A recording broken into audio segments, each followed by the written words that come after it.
asam humat 90% humid acid 90% bos. Oke. Nah, ini dicampurkan ketika kita mengocor, bisa dicampurkan ketika ingin granul, bisa seperti ini. Nah, ini granul kan. Nah, ini langsung diurapkan, dikasih asam humat dikit-dikit, kemudian diurapkan, kemudian ditaburkan langsung ke lahan, bisa.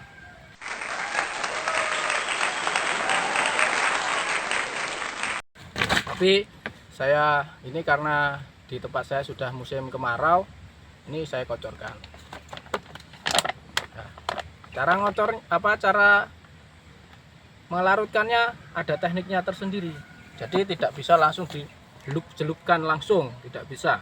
Karena kalau langsung dicelupkan bulet ini, dia akan mengendal di bawah, mengendap di bawah, dan sulit untuk proses pengadukannya harus ekstra. Tapi biar tidak ekstra, begini caranya. Jadi sedikit-sedikit kemudian langsung diaduk.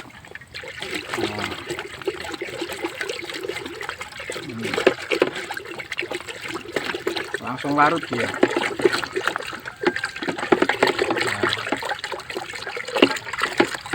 butuhnya berapa? Ini sudah saya takar. Jadi saya setiap aplikasi untuk 3 blong 200 liter saya kasih 1 kilo. Tapi ya tidak setiap kali ngocor dikasih. Tapi kalau dengan dosis yang sedikit, misalnya 1 blong itu dikasih sekitar 200 gram atau 100 gram, ya setiap kali ngocor bisa. Tapi kalau saya lebih baik kalau banyak, tapi tidak setiap kali ngocor dikasih asam humat. Asam humat ini masih jarang petani tahu ya. Saya sambil gini nggak apa-apa ini. Nggak apa-apa ini. Ini masuk TV apa masuk channelnya Mas? Jadi asam humat itu banyak yang belum tahu, makanya ini saya kasih tahu. Jadi asam humat itu adalah salah satu bahan yang berasal dari organik. Bisa dibuat dari berbagai tanaman seperti enceng gondok, yang ekstrak enceng gondok. Terus kemudian pupuk kandang itu juga mengandung asam humat, tapi kadarnya kecil. Nah, yang kita pakai ini di lahan kita ini nanti kita tunjukkan lah. Yang kita pakai ini dia kadarnya 90%. Jadi kalau saya pakai 1 kilo asam humat ini itu sama artinya dengan 900 gram atau 9 ons gitu ya. Nah, fungsinya sekarang asam humat itu karena dia berasal dari Gunung Wako. Gunung Wako. Bahan organik. Oh, bahan organik. Ini makanya manfaatnya adalah untuk meningkatkan kadar organik di tanah kita. Nah, kadar organik di tanah kita itu kalau cukup, mikroorganisme itu akan berkembang baik. Yang dalam hal ini mikroorganisme yang menguntungkan bagi tanaman. Nah, asam humat ini juga lengkap. Dia bisa memperbaiki unsur hara, memperbaiki tanah dari 3 sifatnya. Tanah itu ada 3 sifat: jujur, berani, dan setia. Bertanggung jawab dan dapat dipercaya. Salam pramuka. Enggak. Jadi ada 3 sifat tanah itu: sifat kimia, fisik, dan biologi. Nah, asam humat ini bisa memperbaiki dari 3 sifat itu tadi.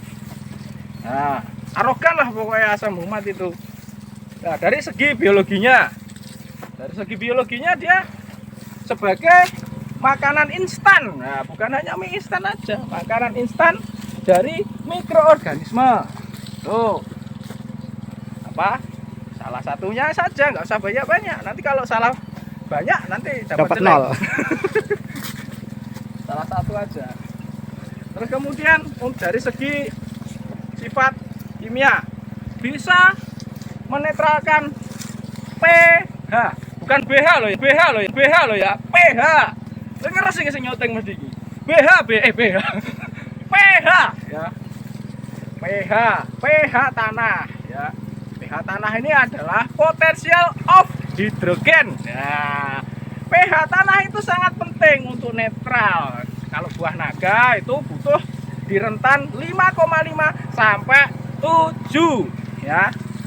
6,5 lah bolo dhewe ya. 6,5 ya bolo dhewe gak apa-apa wes lah.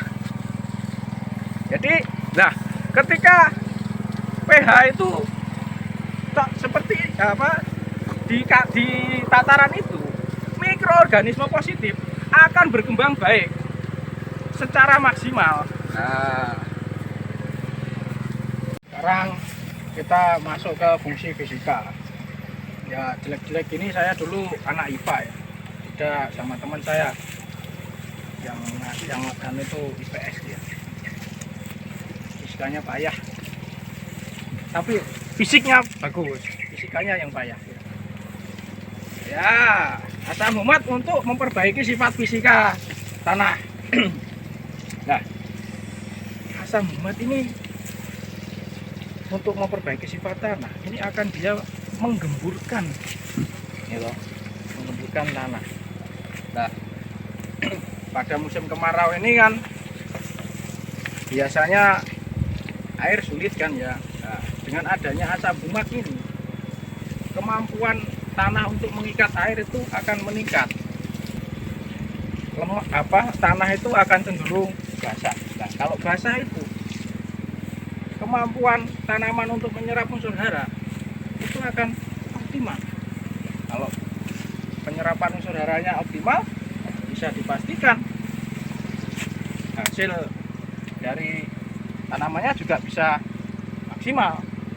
Nah, itu fisika. Tadi sudah ya, biologi, fisika. 3. Mas sidik-sidik aja, gak usah banyak-banyak. Ya, nanti kalau banyak-banyak dikira nanti saya dosen. Wes.